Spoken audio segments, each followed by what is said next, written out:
Welcome back students, we are discussing simultaneous equations. एक method मैं आपके साथ पहले ही डिस्कस कर चुकी हूँ। जो अब दूसरा मेथड हम डिस्कस करने जा रहे हैं वो है सब्स्टिट्यूशन मेथड।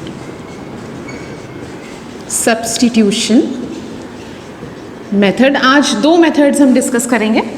एक ही equation, a pair of equations, जैसा कि आपको समझाया गया है। साइमल्टेनियस इक्वेशन में आपको पेयर ऑफ इक्वेशंस मिलेगा। पेयर ऑफ इक्वेशंस मीन्स आपको दो इक्वेशंस मिलेंगे। तो हम आज दो मेथड्स डिस्कस करने जा रहे हैं। एक सब्स्टिट्यूशन मेथड रहेगा और एक आपका कंपैरिजन मेथड रहेगा।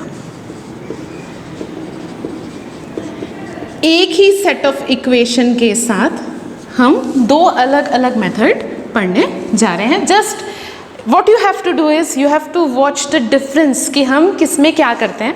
नाम आपको सजेस्ट करता है कि आपको क्या करना है। तो पेयर ऑफ जो इक्वेशन है जो मैं लेने जा रही हूँ वो है 3x plus 2y equals to 9। ये पहला इक्वेशन।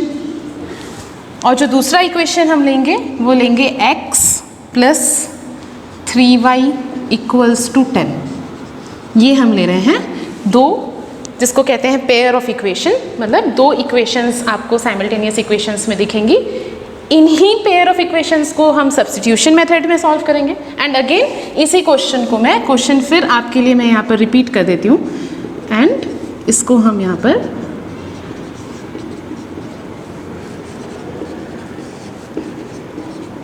पहले सब्स्टिट्यूशन मेथड, नाम क्या बोलता है? सब्स्टिट्यूट करना। सब्स्टिट्यूशन का मतलब क्या होता है?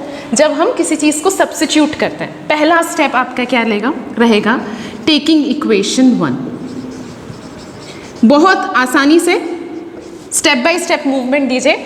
3x plus 2y equals to 9, ये पहला इक्वेशन है। ठीक है, इसको मैं क्या करूँगी? x को in terms of y convert कर लूँगी और x equals to 9 minus 2y by 3। ये मैं क्या फॉर्म कर रही हूँ? एक तीसरा इक्वेशन फॉर्म कर रही हूँ। मैंने क्या किया? x इक्वल्स टू, मैंने यहाँ पर इसको इस तरीके से फॉर्म कर दिया। अब मैं क्या करती हूँ? Putting the value of x in equation 2। मैंने किसी भी एक इक्वेशन का, जैसे मैंने इक्वेशन 1 किया है, आप चाहे इक्वेशन 2 को कर लें, जो आपको आसान लगे। जहां आपको ऐसा लगता है कि मुझे कम मेहनत करनी है, वो उस इक्वेशन को आप पिक कर सकते हैं। मैंने आपके लिए इक्वेशन 1 पिक किया है। इक्वेशन 1 को मैंने क्या किया? पूरे इक्वेशन को मैंने x in terms of y में कन्वर्ट कर लिया। इक्वेशन है, लेफ्ट हैंड साइड में हमने लिखा, जो हमारा लेफ्ट हैंड साइड का आइटम जब राइट हैंड साइड में जाता है तो उसकी साइन चेंज हो जाती है। प्लस 2y जो है वो माइनस 2y हो गया है, और जो इंटू 3x था वो डिवीजन हो गया है बाई। अब जो x की वैल्यू है, अब मुझे x कितना दिख रहा है? x equals to 9 minus 2y by 3। तो पुटिंग द वैल्यू की जगह मैं एक टर्म यूज कर सकती हूँ, substituting the value of x in equation 2। तो ये आप किससे रिलेट कर रहे हैं? सब्स्टिट्यूशन मेथड से। जो मेथड हम पढ़ने जा रहे हैं उससे ये वर्ड जो है वो रिलेट होता है। तो जो x की वैल्यू है मैं कहाँ सब्स्टिट्यूट कर रही हूँ? इक्वेशन 2 में। तो जहाँ x है वहाँ मैं इसे इस तरीके से लिख देती हूँ। ये मेरा बन गया इक्वेशन 4 विद अ चेंज। क्या चेंज किया मैंने?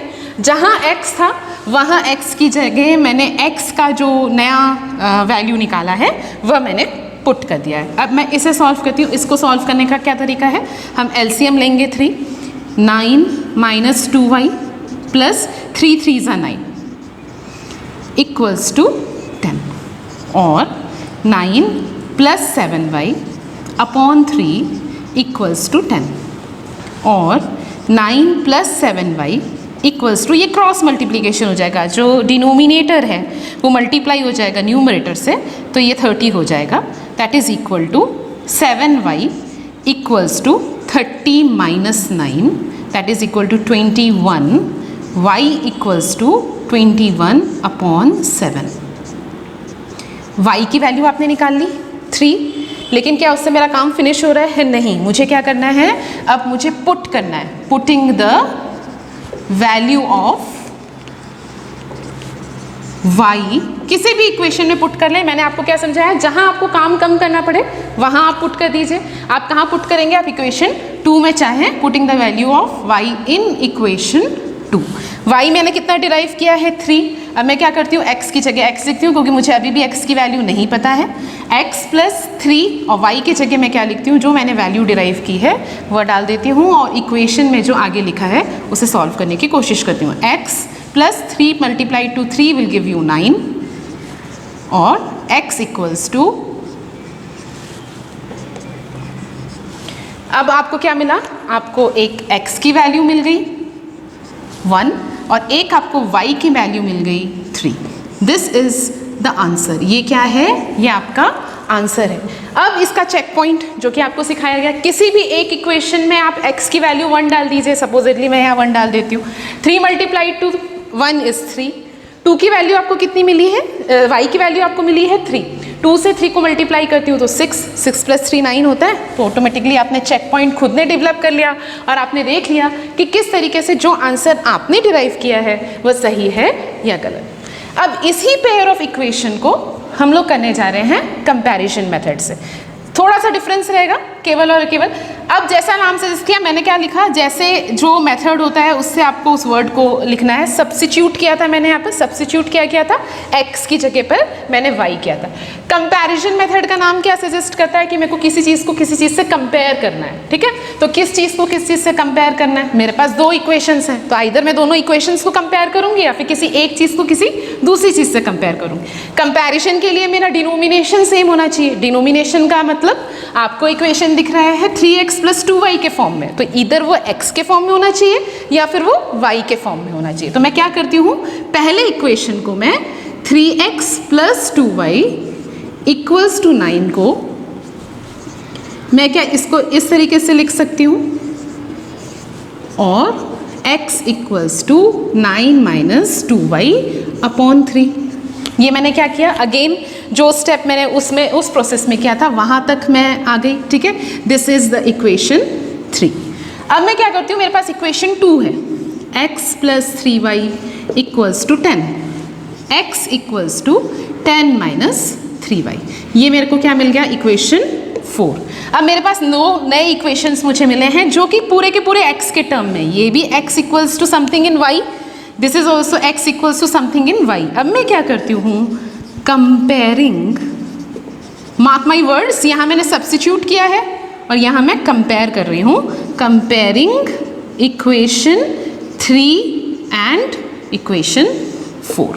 इक्वेशन 3 क्या है, x इक्वल्स टू 9y, तो क्या मैं इसे इस तरीके से लिख सकती हूँ, जब दोनों की x की है, अगर x 9 माइनस 2y बाई 3 है और x ही 10 माइनस 3y है तो इस तरीके से लिखा जा सकता है। और 9 माइनस 2y इक्वल्स टू 3 को आप यहाँ पर मल्टीप्लाई कर देंगे, ब्रैकेट खोलेंगे, पहले 3 मल्टीप्लाई टू 10 माइनस 9y और माइनस 2y प्लस 9y। हमेशा लाइक टर्म्स को एक तरफ ले जाया जाता है एंड जो आपके कॉन्स्टेंट्स हैं उनको एक तरफ ले जाएंगे। 7y इक्वल्स टू 21 और y equals to 21 upon 7, y equals to 3। आपके पहले वाले प्रोसेस में भी y इक्वल्स टू 3 आया है। अब y की वैल्यू जैसे हमने कहीं दूसरी इक्वेशन में पुट की थी, अब हम क्या करते हैं, putting the value of y इन किसी भी इक्वेशन में जिसमें आपको ऐसा लगे मुझे वर्क कम करना है। जैसे मुझे दिखता है कि मेरा इक्वेशन 2 छोटा है तो मैं अपने इस y की जो वैल्यू है वो वहाँ पे डाल देती हूँ, x प्लस, आप चाहें तो आपने जो नया इक्वेशन फॉर्म किया है उसमें भी डाल सकते हैं, वो भी और भी इजी रह जाएगा। ठीक है, तो मैं y की जगह क्या करती हूँ, 3 डालती हूँ इक्वल्स टू 10 और x equals to 10 minus 9, x equals to 1, x equals to 1 and x and y equals to 3। दोनों ही केसेस में आपका आंसर एक जैसा आया है। चाहे आप कोई सा भी मेथड यूज़ करें लेकिन आपका आंसर हमेशा एक ही आना चाहिए। So now this ends up your discussion regarding the substitution method and the comparison method. Next discussion के लिए next video lecture देखें। Thank you so much.